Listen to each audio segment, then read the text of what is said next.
একেবারে ধোয়া ওঠা গরম ঝুরো ঝুরো ভাত আর তার সঙ্গেই টাকি মাছের ভর্তা বা বাটা অত্যন্ত সুস্বাদু খেতে একটি পদ। আপনারা অবশ্যই একবার করে দেখবেন। সকলকে সুস্বাগতম জানিয়ে শুরু করছি আজকের পর্ব।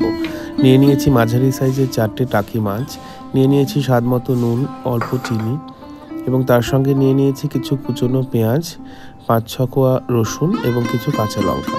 নিয়ে নিয়েছি বেশ কিছু শুকনো লঙ্কাও। মনে রাখবেন, এই সমস্ত ভর্তা বা বাটা রেসিপিতে একটু বেশি মাত্রায় ঝাল দিলে খেতে সুস্বাদু হয়। নিয়েছি ধনেপাতা কুচি। এবার একটা চাটু গরম করে আপনারা চাটুতে তেল না দিয়েই খোলা চাটুতে দিয়ে দেবেন টাকি মাছগুলো। এইভাবে করলে একটু মেসি হয়, এক পাশটা চামড়াটা উঠে যেতে পারে, অর্থাৎ চাটুতে লেগে যেতে পারে, কিন্তু এভাবে করলে মাছটা ফার্ম এবং সুসিদ্ধ হয়, অর্থাৎ মাছের রসটা টেনে যায়। আপনারা এভাবে দিয়ে 10 মিনিট মতো চাপা দিয়ে কম আঁচে রেখে দেবেন, তাহলেই মাছটার রসটা টেনে শুকিয়ে যাবে। তাতে একপাশের চামড়াটা উঠে যেতে পারে, কিন্তু তাতে অসুবিধার কিছু নেই। আর আপনারা এই মেসি ব্যাপারটা অ্যাভয়েড করতে চাইলে এই বিষয়টা আপনারা মাইক্রো ওভেনে করতে পারেন। একটা ওভেন প্রুফ বোলের মধ্যে মাছটা সামান্য নুন মাখিয়ে 6 থেকে 7 মিনিট মতো মাইক্রো হাই পাওয়ারে 5 মিনিট ঘুরিয়ে নিলেই আপনারা সুসিদ্ধ এবং ফার্ম মাছ পেয়ে যাবেন। এভাবে আমি করে দেখালাম। এবার মাছগুলো একটু তুলতে কষ্ট হবে, কিন্তু তুলে নিয়ে একটা রুটি সেঁকবার র্যাকের মধ্যে সাজিয়ে নিয়ে ওপেন ফ্লেমে মাছটা পুড়িয়ে নিচ্ছি। এতে মাছের মধ্যে একটা চার ফ্লেভার আসে, যেটা এই বাটা বা ভর্তায় খুবই সুস্বাদু লাগে খেতে। এটা অবশ্যই আপনারা করবেন, এই স্টেপটা মিস করবেন না। মোটামুটি 4 থেকে 5 মিনিট এইভাবে মাছটা ওপেন ফ্লেমের মধ্যে চার করে নেবেন এবং পুড়িয়ে নেবেন, এবং তারপরে একটা বাটির মধ্যে নিয়ে মাছগুলো কাঁটা থেকে ছাড়িয়ে নেবেন। অত্যন্ত পোড়া জায়গাগুলো বা পেটের দিকের মাছগুলো না নেওয়াই ভালো। মোটামুটি পিঠের দিকের মাছগুলো এবং লেজের দিকের মাছগুলো আমরা নেব। এবং মাছটা ছাড়ানো হয়ে গেলে আমরা একটা সাইডে রেখে একটা কড়ার মধ্যে সর্ষের তেল গরম করে কিছু জিনিস ভেজে নেব। প্রথমে শুকনো লঙ্কা ভেজে নিচ্ছি। শুকনো লঙ্কাগুলো বোটা সমেতই ভাজবেন, যাতে শুকনো লঙ্কা ভাজার সময় শুকনো লঙ্কাগুলো নরম হয়ে যাবে না, খাস্তাভাবে ভাজা হবে। মোটামুটি 3-4 মিনিট ভাজার পরে লঙ্কাগুলো তুলে নেবেন এবং তারপরে রসুনের কোয়াগুলো ভেজে নিতে হবে। আঁচ কম রেখে ভাজবেন। রসুনটা সুন্দর করে ভেজে নেওয়ার পরে আপনারা রসুনটা তুলে রাখবেন এবং রসুন ভাজার পরে আমরা ভেজে নেব কাঁচা লঙ্কাগুলো। রসুনটা তুলে নিচ্ছি এবং এখন দিয়ে দিচ্ছি কাঁচা লঙ্কাগুলো। কাঁচা লঙ্কাগুলো খুব বেশি সময় ধরে ভাজবার দরকার নেই, মোটামুটি 1.5-2 মিনিট সময় মতো ভেজে নিলেই চলবে। কাঁচা লঙ্কা গায়েতে একটা সাদা মতো ছাপ চলে আসবে, সেই পর্যন্ত ভাজলেই যথেষ্ট। কাঁচা লঙ্কাগুলো ভেজে নেওয়া হয়ে গেছে, এবার তুলে নিচ্ছি।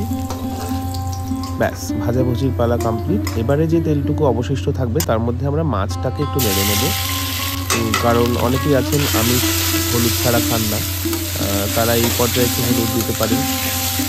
আবার কেউ চাইলে হলুদটা অ্যাভয়েডও করতে পারেন। আমি এখানে একটু হলুদ ব্যবহার করেছি, কারণ এগুলো পুকুরের জ্যান্ত মাছ, হলুদ ব্যবহার করেই খাওয়া উচিত। হলুদের মধ্যে অ্যান্টিবায়োটিক্স প্রপার্টি থাকে। তো অল্প একটু হলুদ দিয়ে আপনারা বেশ 4-5 মিনিট মতো এটাকে ঝুরো ঝুরো করে নেড়ে বেশ ঝুরো ঝুরো মতো করে নেবেন, তাতে আপনাদের এটা শিলনোড়ায় বাটতেও সুবিধে হবে। আচ্ছা, এই রেসিপি সম্পর্কে কয়েকটা কথা বলে রাখি। শীতকালের তাজা জ্যান্ত মাছ দিয়ে এই রেসিপি সবচেয়ে ভালো হয়। আপনারা যে কোনো সময়ে এই রেসিপি তৈরি করে খেতে পারেন যদিও। আর শোল মাছ বা টাকি মাছ বা লাঠা মাছের পরিবর্তে এই রেসিপি যে কোনো মাছ দিয়েই করা যায়। শুধু বড় পাকা কোনো কার্প জাতীয় মাছ যদি আপনারা ব্যবহার করেন, সেক্ষেত্রে ছালটা বাদ দিয়ে করবেন, নাহলে পিষতে সমস্যা হতে পারে। ভাজা হয়ে গেছে মাছ।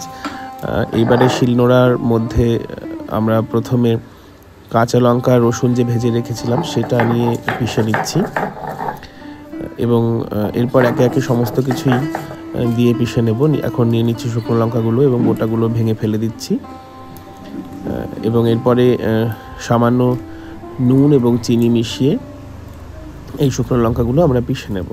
এখানে একটা কথা বলে রাখা প্রয়োজন, টাকি মাছ বা শোল মাছের ভর্তা যে কোনো মাছই খাওয়া যায় যেমন বললাম, তেমন টাকি মাছের ক্ষেত্রে যে এফেক্টটা আপনারা পাবেন, যে স্বাদটা পাবেন, সেটা অন্য মাছের ক্ষেত্রে পাবেনই, সেটা বলা যায় না। সামান্য স্বাদ বদল হতে পারে। এই সমস্ত পুকুরের তাজা জিওল মাছের পুষ্টিগুণ অত্যন্ত উচ্চমানের, আয়রন সমৃদ্ধ হয়। এবং একটা ব্যাপারে আপনারা ভাবতে পারেন যে এই সমস্ত মাছের গায়েতে খুব ছোট ছোট কাঁটা বা তুষ কাঁটা বলে যাকে, সেগুলো থাকতে পারে। তো বলে রাখি, এই সমস্ত বাটা বা ভর্তা পিষে নেওয়ার পরে সেই তুষ কাঁটাগুলো অলমোস্ট মসৃণ হয়ে বাটা হয়ে যায়, ফলে সেগুলো গলায় বা মুখে লাগবার চান্স একেবারেই থাকে না। ফলে আপনারা নির্ভয়ে বা নির্বিঘ্নে এই রান্না করে খাবেন। মশলাগুলো সুন্দর করে পিষে নেওয়ার পরে কুচনো পেঁয়াজটা বাদে বাকি সব মশলা আমরা পিষে নিয়েছি এবং তার মধ্যে মাছটা দিয়ে মাছটাও সুন্দর করে পিষে নিয়েছি। এবং এটা মিক্সিতে করা খুব একটা সহজ নয়, তার কারণ হচ্ছে মিক্সিতে এতটা শুকনো জিনিস পেষা মুশকিল। সেক্ষেত্রে আপনারা শিলনোড়াই ব্যবহার করলে এই রান্নার স্বাদ বেশি ভালো হয় এবং সেটা আপনাদের ভর্তাটা মাখতেও সুবিধে হবে। এরপরে বাটা হয়ে যাওয়ার পরে সুন্দর করে হাতের সাহায্যে মেখে নিচ্ছি। মিশে গেলে সমস্ত কিছু তার মধ্যে কুচনো পেঁয়াজ দিয়ে দিচ্ছি। কুচনো পেঁয়াজ দেওয়ার পর আবারও রগড়ে রগড়ে খুব সুন্দর করে মিশিয়ে নিচ্ছি এবং ততক্ষণ পর্যন্ত মেখে যেতে হবে যতক্ষণ না পর্যন্ত এই পেঁয়াজের শক্ত ভাবটা কেটে পেঁয়াজটা নরম মতো না হয়ে যায়। মেখে নেওয়ার পরে আমরা পেঁয়াজ দিয়ে মাছটা মেখে নেওয়ার পরে পর্যাপ্ত পরিমাণে কাঁচা সরষের তেল দিচ্ছি এবং ধনেপাতা ছিটিয়ে দিচ্ছি এবং আবারও সুন্দর করে বেশ সময় নিয়ে ধীরে ধীরে এবং কচলে কচলে মেখে নিচ্ছি। যাদের এতটা হাতে মাখা রান্না খেতে অসুবিধা তারা হ্যান্ড গ্লাভস ব্যবহার করতে পারেন।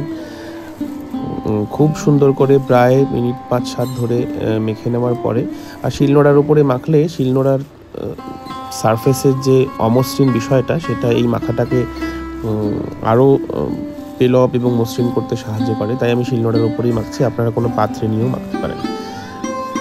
এবং বেশ দেখতে পাচ্ছেন এখন কেমন মসৃণ এবং একটা মণ্ডর মতো হয়ে গেছে।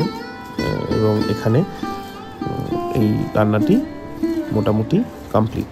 এর উপরে আরও একটু কাঁচা সরষের তেল ইচ্ছে হলে ছড়িয়ে নিয়ে এবং আরও একটু ধনেপাতা ছড়িয়ে নিয়ে আপনারা পরিবেশন করতে পারেন। ভিডিও ভালো লাগলে একটা লাইক করতে ভুলবেন না। চ্যানেল সাবস্ক্রাইব করবেন অবশ্যই। আত্মীয় পরিজনদের সঙ্গে শেয়ার করবেন। খুব ভালো থাকবেন। অনেক ধন্যবাদ।